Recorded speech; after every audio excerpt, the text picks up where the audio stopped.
Howdy there, Marty here, aka the Murdoch, and we're back in this video with a make-a-good of sorts, I suppose. We're going to be taking a look at the Voyager Starscream from the Siege War for Cybertron trilogy figure. And we're gonna be taking a look at two of them. I just realized I was looking into the monitor, not actually the lens. But anyhow, it doesn't really matter that much. We're going to be taking a look at this figure, these figures, this figure. When do you guys double up? And I brought this up a couple of videos ago, but I didn't really totally follow up on it.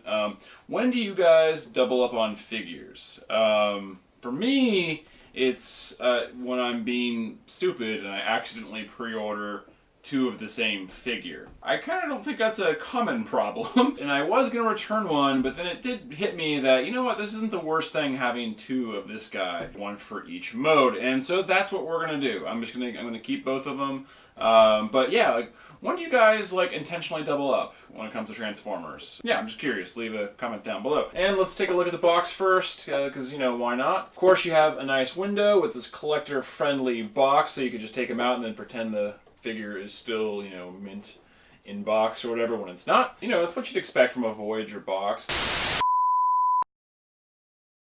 So pretty cool. Let's crack them open though, because that's really the important part, because I don't really care about the box, because I'm a out-of-box collector. Crack them open, we're going to take a look, kind of give some thoughts, and that sort of thing, and yeah, we're gonna keep it moving. Break out the grandpa knife, and yeah, let's take a look.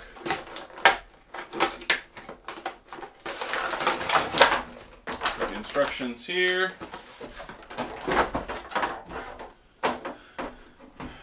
Huh. Well, they're kind of making these guys a little bit more basic, huh? That's it? That's it for a Voyager these days? Doesn't even transform. That's a really stupid joke. Forgive me. This guy's a young child's toy. Initial thoughts are positive. See, he feels like a little undersized for what I expect from a Voyager. Ooh, that's cool. It's kind of... They did something here to, you know, make sure he didn't skip a leg day. A lot of modern Transformers were becoming pretty hollow last I checked in. That little extra detail is super nice. On top of the fact that it flushes out the backs of his legs, you know, it seems, yeah, it aids in giving him significantly more knee bend. You can even do a really cool anime knee to the face. Okay.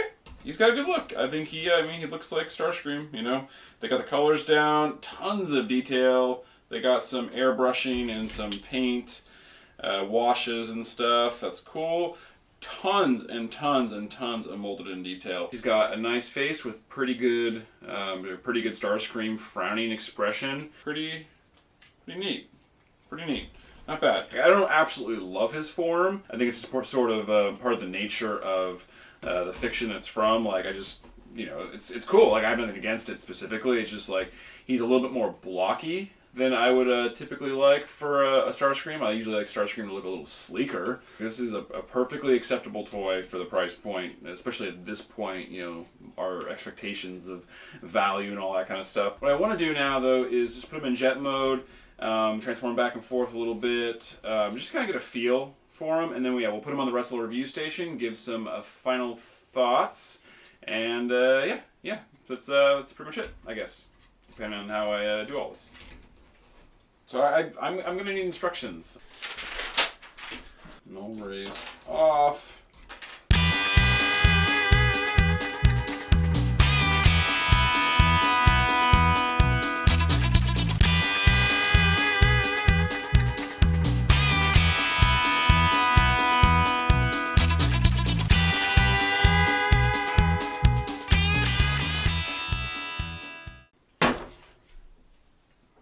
Oh.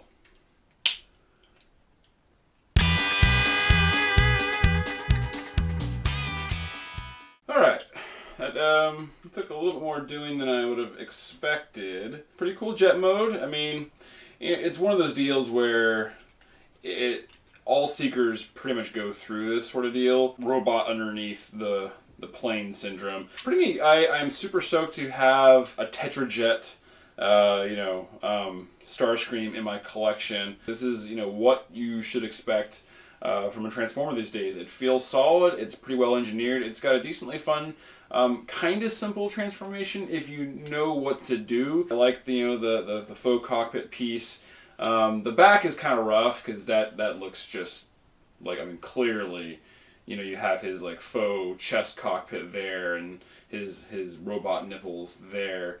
Alright, just for posterity, we have Starscream here in either mode. We have a bot mode, we have an alt mode, we got a dude, we got a jet thingy. I don't know why I said that. And here we have Starscream next to a bunch of other Starscreams. Although in hindsight, it might be worth comparing him to a couple other previously released Voyagers. Now granted, this is going back quite a ways, and if you can compare what a Voyager used to be to what it is now, he starts to feel borderline like a deluxe. And just for the heck of it, here's this comparison. You have him in alt mode next to Masterpiece Starscream. This isn't really a comparison. I mean, it technically is a comparison, but it's not a fair comparison at all, because what are your expectations here? I mean, this thing is a piece of art. This is a good little figure, but not a piece of art. And here he is with a couple other bots, in case this helps you, which I doubt it will. And if you didn't like the robot comparison, here he is with a couple cyborgs. Yes, don't argue with me, they made him into a cyborg. And because normally I do a funny comparison or two, alright, I've got to say, I really like this figure. I definitely recommend it. I think it's really fun. No serious complaints here. I mean, honestly, not at all. It has an adequate amount of paint apps. The molded in detail is amazing. He looks good in both modes, so those are all great and important things. My only nitpicks really are some of the friction, not pegs, I guess they're friction pegs technically, like on the chest for instance. Like this is super floppy. That comes off like really easily, and that's annoying. And then this popped off at one point when I was transforming it. So it's kind of a similar issue where it's like a friction peg nub sort of situation. Wait, there you go. 2 thumbs up for the 2 figures. And my stupidity kind of paid off this time. It ended up being well worth accidentally pre-ordering 2. And back to me. Well, I suppose that's going to do it for this one. I sure hope you enjoyed the video, and if you did, go ahead and hit that like button. If you'd like to see more from me, more toy reviews, vlogs, silly stuff like that, go ahead and hit the subscribe button. As I always say, it makes me feel like I accomplished something, but otherwise, I guess I'll see you in the next one. Bye!